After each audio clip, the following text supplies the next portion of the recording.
Hey, what's up, everybody? I want to welcome you to another episode of the Dreamers Pro Daily Recap, where we give you a recap of all of the hot topics that we covered that day. You can catch them in their long format and also catch it fully streaming for free on Apple Podcasts.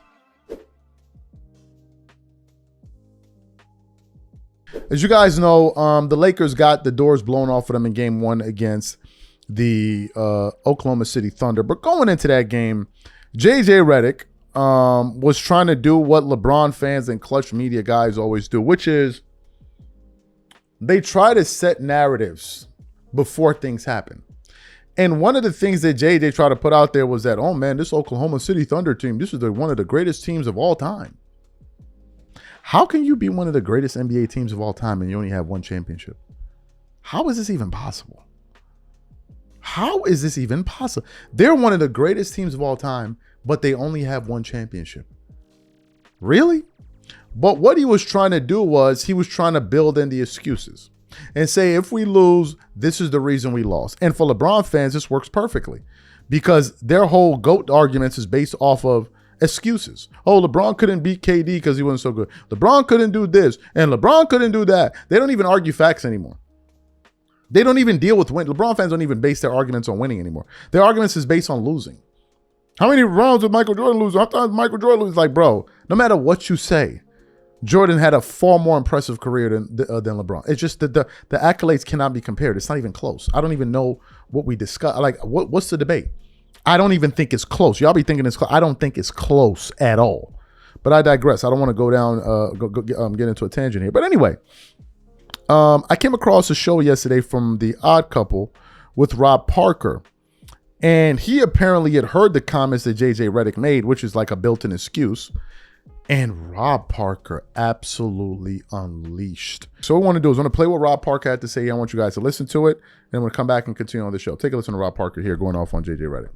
JJ Redick said something today, Rob G, that just rubbed me the wrong way. Yeah, ahead of Game 1, the Lakers, you mentioned it, 15.5-point underdogs. That is unbelievable. Has LeBron ever been a 15.5-point underdog? I don't you know think what I even mean? back In in a 07 playoff he was game? that low. My God. But yeah, it's not looking good for the Lakers. Everybody's expecting not only to lose this series, but all likelihood to get swept.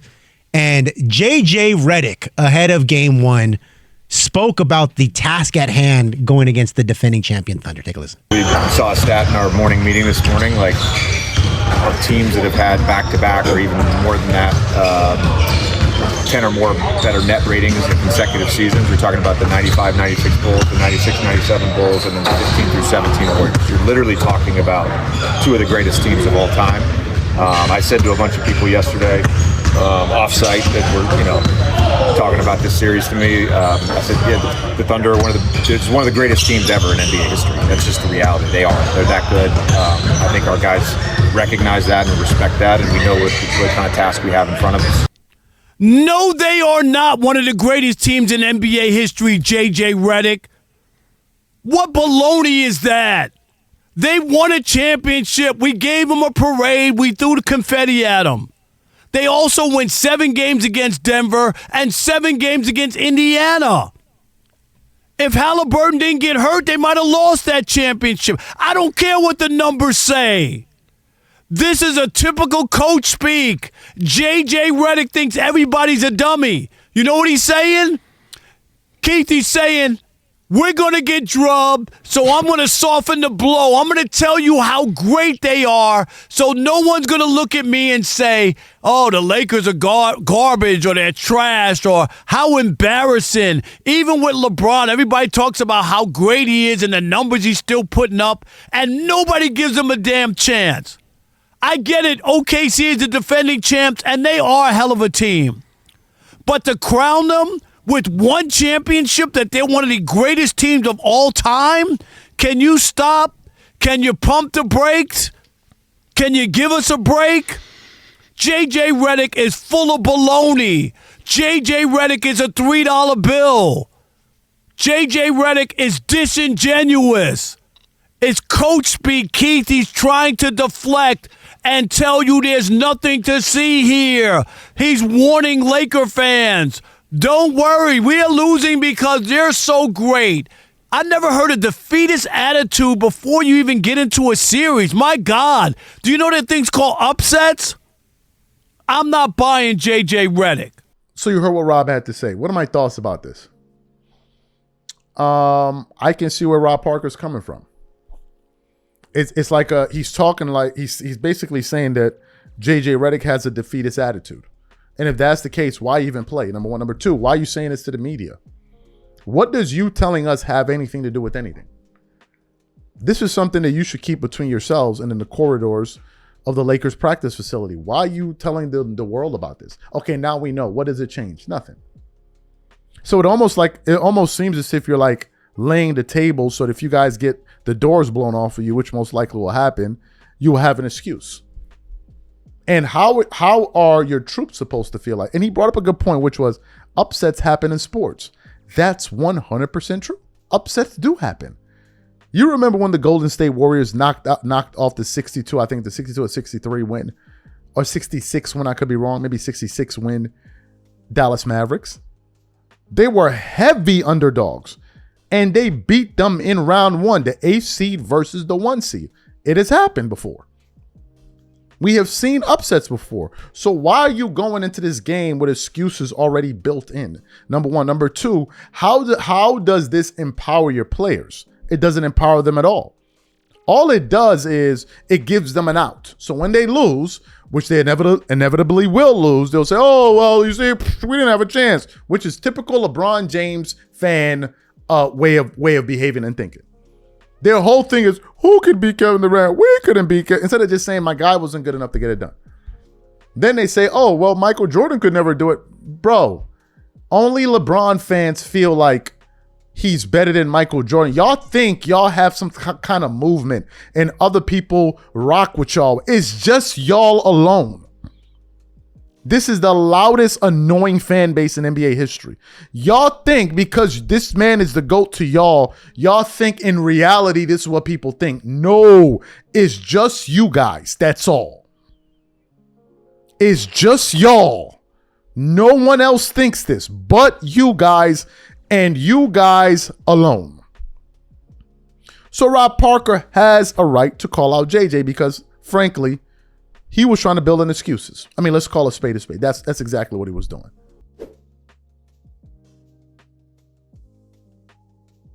So you guys know, Nick Wright is easily one of the most delusional people in all of sports. He believes that LeBron James is better than Michael Jordan. I mean, you just can't make it up. Nick Wright believes that LeBron James is better than Michael Jordan, right? And he goes out there and says ridiculous things on a weekly basis when it comes to this. And it's one of the reasons why he felt, because he's such a big fanboy of LeBron, that LeBron and the Lakers actually had a chance against the Oklahoma City Thunder.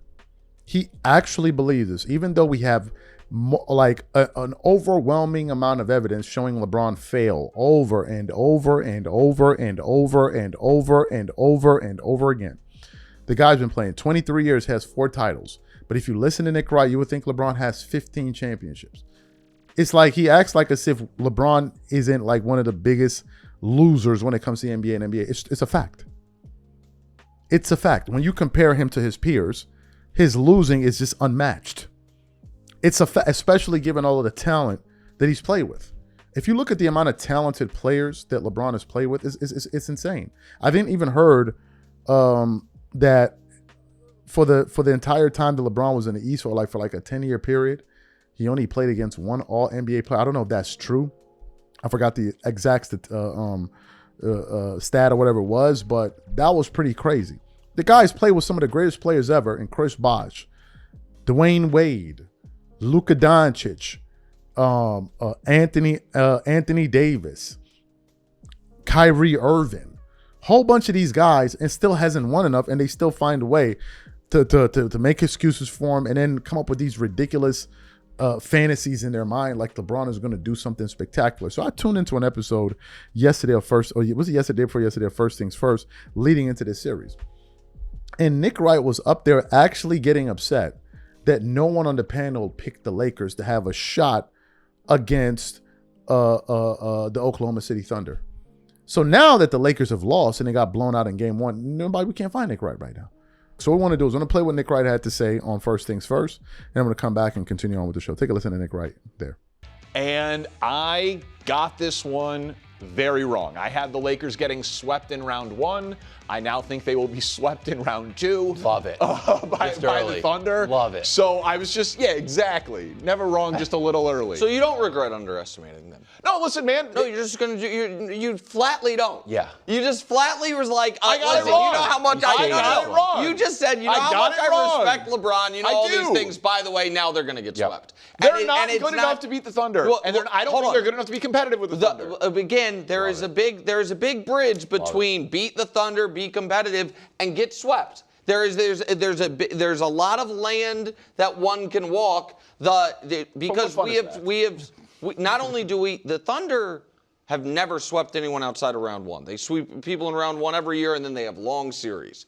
And again, I don't necessarily think this is going to be a long series, but we saw, the Pacers take them 7. We saw Denver take them 7. Yep. We saw a honestly not great Mavs team beat them in 6, and we saw a Minnesota team, lose in a gentleman's sweep in 5.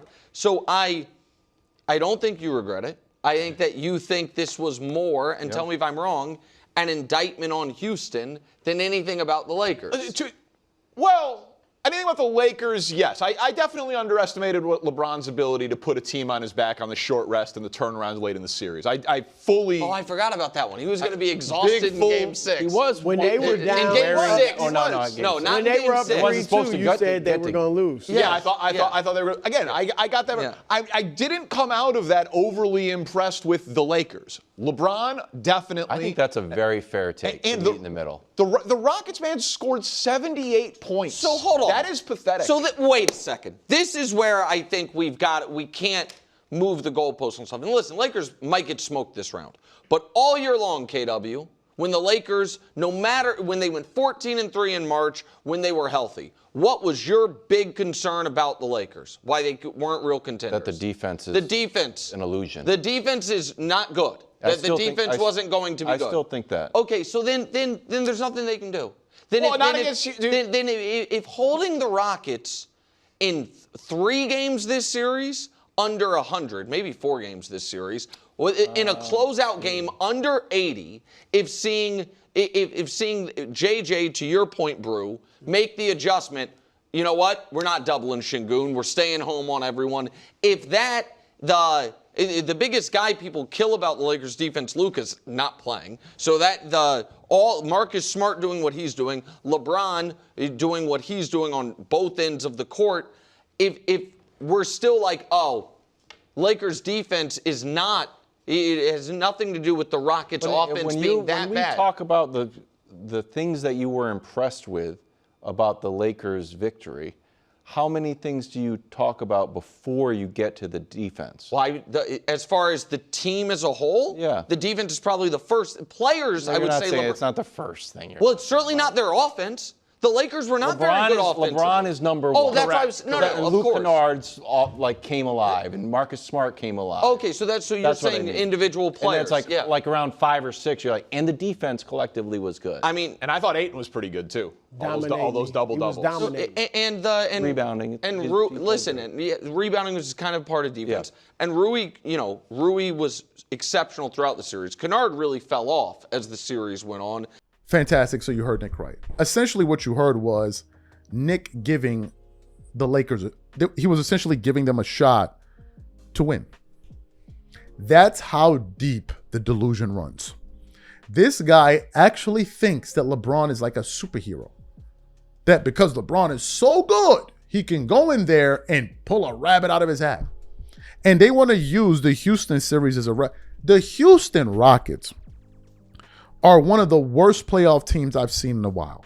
They were horrible at every level. At certain points, the Houston Rockets didn't even look like they knew how to run a fast break. Some of the most boneheaded plays. They blew a 6-point lead in 25 seconds. But they were using that as a measuring stick to say, oh, now you see LeBron can do this. And they were trying to make a GOAT argument off of LeBron beating the Houston Rockets, for goodness sake. So now what's going to happen is going to switch around. They're going to say, oh, Oklahoma City is an overwhelming favorite. And if LeBron can just win one game, if he can win just one game, he should be considered the GOAT. That's how low and useless and pathetic these people are. That's the next one. If he can just win one game, then he's the greatest player. He's the greatest player of all time. Just watch.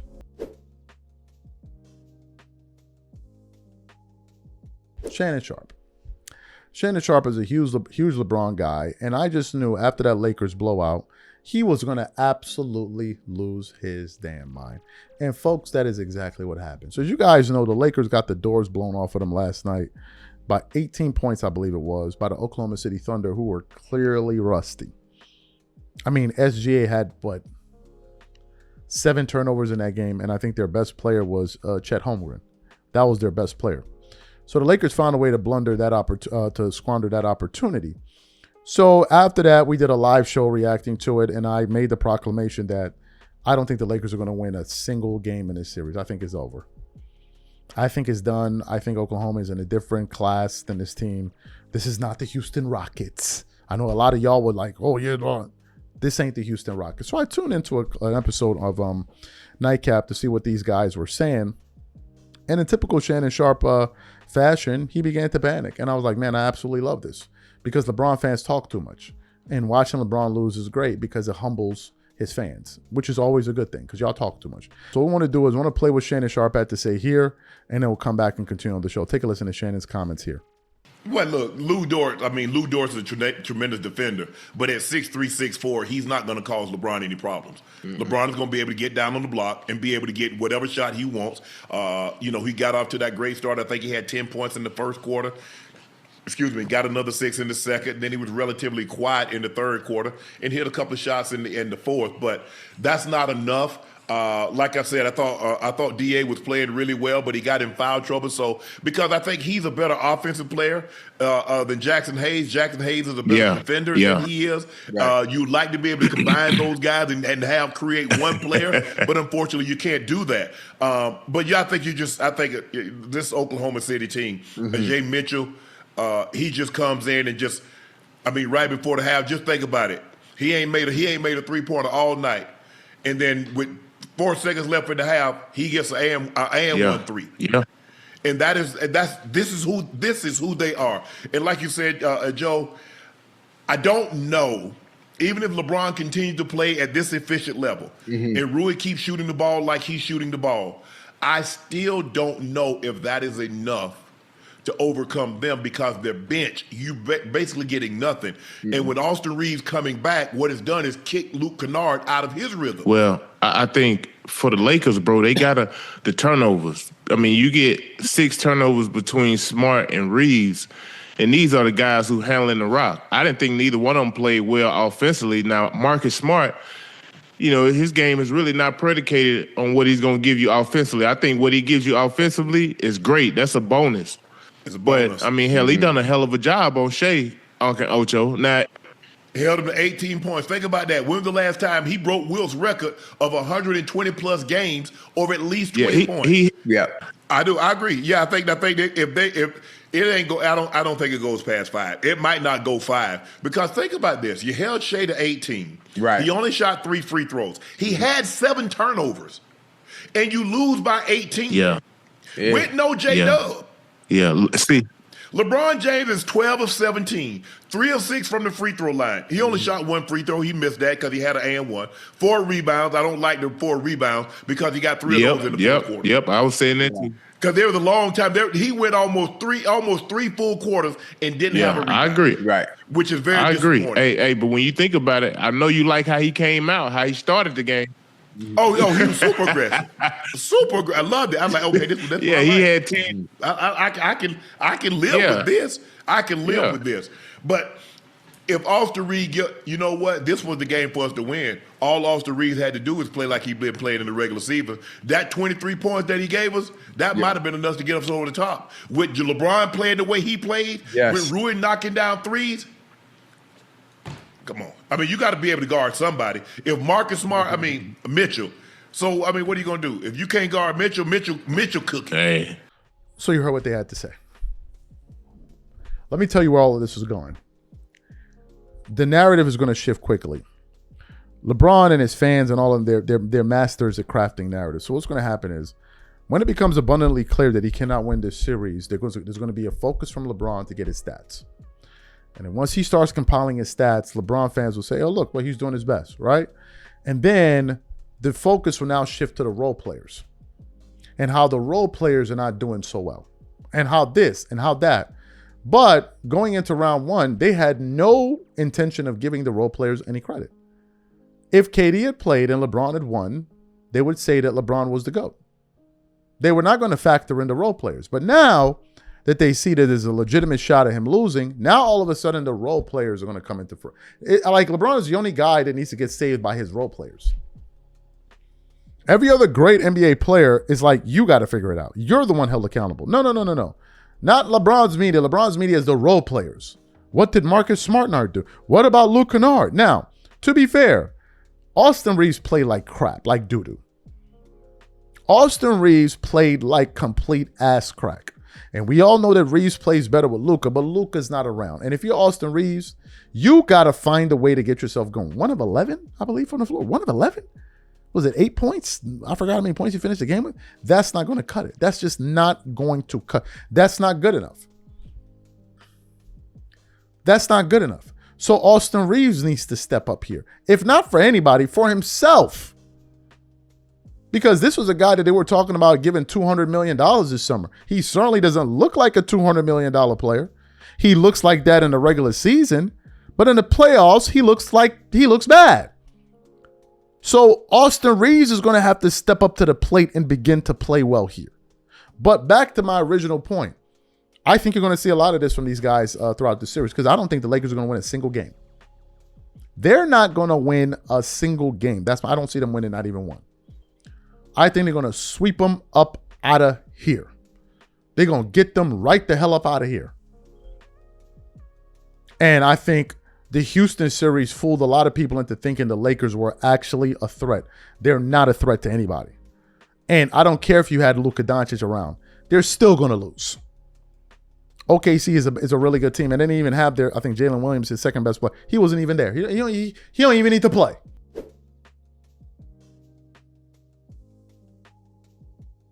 As you guys know, the Lakers got hit with a thunderbolt last night in game one by the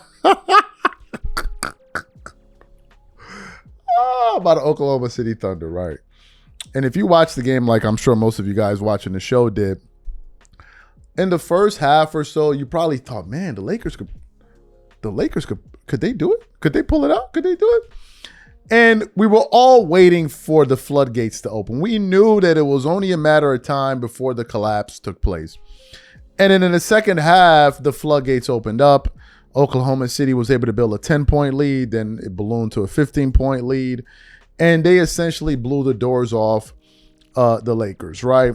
And I just knew in the immediate aftermath that the media was going to be panicking. Why am I saying this?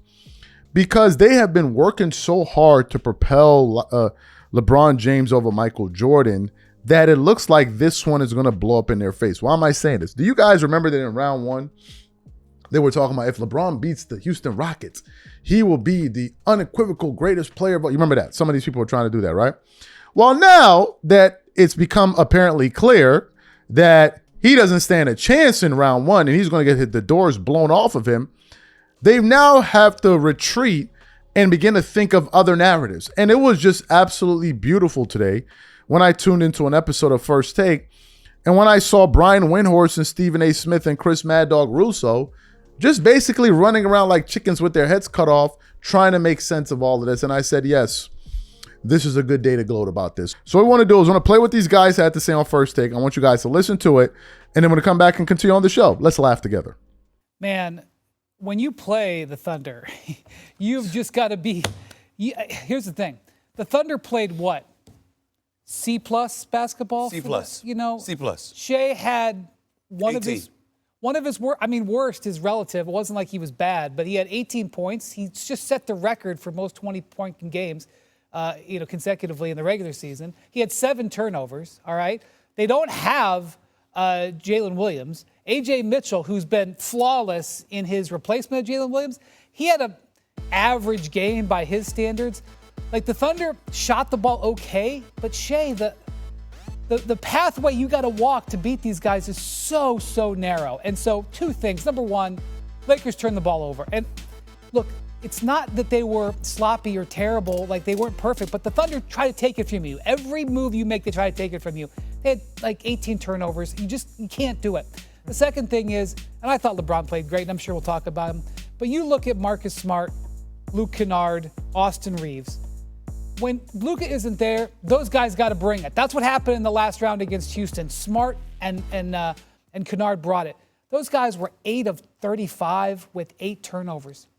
That's just no way forward. You're going to have to play next to flawlessly to beat them one time.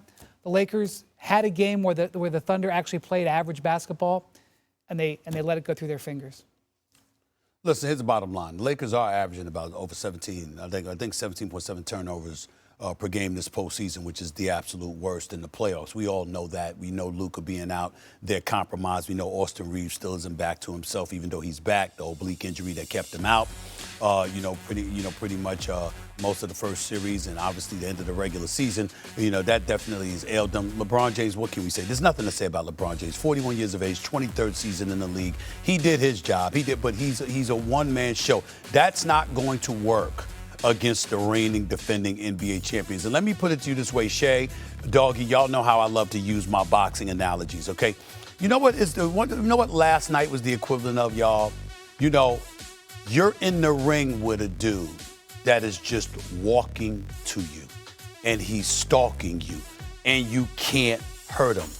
They know it. There's nothing that you can do. I want you to imagine yourself in any kind of fight where somebody is literally walking you down, just walking to you. And no matter how many punches you throw at them, you can hit them with a jab, you can hit them with a hook, you can hit them with a haymaker. It doesn't matter. They're just looking at you, and they keep coming. That was the Oklahoma City Thunder last night. They were just walking the Lakers down, no matter what the Lakers did. At no time did you ever doubt what the outcome would be, because they just didn't have the personnel. The only difference between that boxing analogy and one that I do, Doggy will appreciate this because he's an historian. Remember when Larry Holmes fought Tex Cobb? This is a guy, Tex Cobb. Larry Holmes was a knockout artist with that right hand, Wendy and Shay. Larry Holmes hit this man with everything. And the man laughed at him and kept coming, to the point that even though the fight was stopped, Larry Holmes was so damn frustrated because no matter what he did, the man just smiled at him like the punches was getting hit by paper. That's what I'm talking about with the Oklahoma City Thunder when it comes to the Lakers. They are unfazed. They've won by an average of 27 points or so. In the 5 games they beat them this year, all 5 matches, they are not worried about the Lakers in the slightest. This is what we saw last night, and that was with their C game. Wait until it gets up to a B, and God help the Lakers if it's ever an A. And I think, Stevie, in that Tex Cobb fight, wasn't that Howard Cosell's last ever fight? That's right. That was his last fight because he was so frustrated because he was like, it was so awful. Yeah. Yeah. Good job bringing that one up. That was a famous theme, folks. It was on TV, and Cosell said, I can't do this anymore. It's just not competitive. And he bailed. I'm not too sure how to analyze the game. There's nothing to analyze. I mean, Brian did a great job. Stevie, what's there to say? Lakers done is good. I mean, Reeves is not 100% right now. He's just getting himself back in shape. The Thunder realized they can beat the Lakers with one hand tied behind their back. Williams sounds like he's closer to returning before Luka is, so that's going to be more problematic. SGA I didn't realize, you're right, he had that great 20-point streak, only scored 18. Plus, they haven't played any games, the Thunder. They killed the Suns in 4 straight. They never would have challenged there. They had basically a week off. You thought maybe be a little flat, and no issues whatsoever. So, listen, I don't think the Thunder, I know J.J. Redick said this week it's like one of the great all-time teams. No, it's not. And this is a team last year in the final, then they trailed 2-1 to Denver, had to beat him in a 7th game, and were in big trouble with Indiana, who wasn't a great team, down 2-1, and they may have lost if Halliburton didn't hurt himself in the Game 7. So this is not an all-time great team.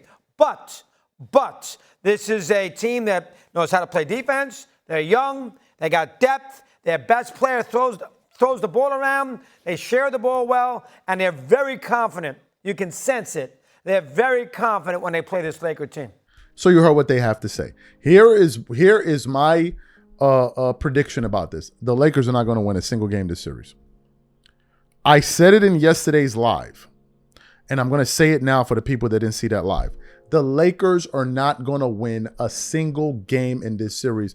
And if they somehow find a way to win, guess what, LeBron fans? You don't get to run around and say y'all are so desperate. I've never seen a fan base in a movement so desperate. Like, y'all are desperate. Jeez Louise. Like, y'all are mad pressed over this thing. It's like y'all want this to be reality so bad that y'all are reaching for anything. It ain't gonna happen, buddy. They're gonna get their clocks cleaned. If you thought they got hit with a thunderbolt in game 1, bro, they gonna get hit with a damn truck in game 2. It's over. If they couldn't overcome OKC in a game where they clearly had rust, SGA had 7 turnovers. He didn't even score 20 points. You couldn't overcome that. What are you going to do when they knock the cobwebs off and they really start getting into their group? It's over. It's over. It's done. There's no coming back. There's no more. Let's see what LeBron. It's over. I don't care if Austin Reeves plays well. I don't care if Austin Reeves, Luke Kennard, and LeBron play well. And Mark, it's over. It's over. It's over. Say goodbye. It's done. The turkey's cooked, and so are you guys. It's over.